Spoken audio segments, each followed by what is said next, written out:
ക്ഷമിക്കാൻ പഠിക്കേണമെൻ കൂട്ടുകാരാ, പൊറുത്താൽ വരുന്നത് സന്തോഷധാര.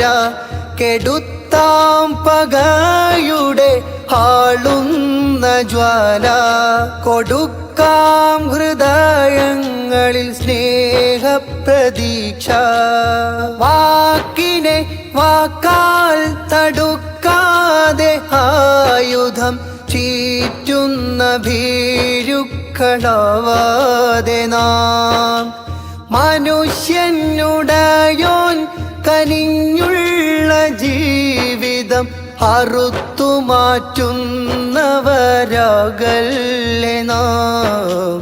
മനുഷ്യരാകാം വേണ്ട വേണ്ട ചുടുചോ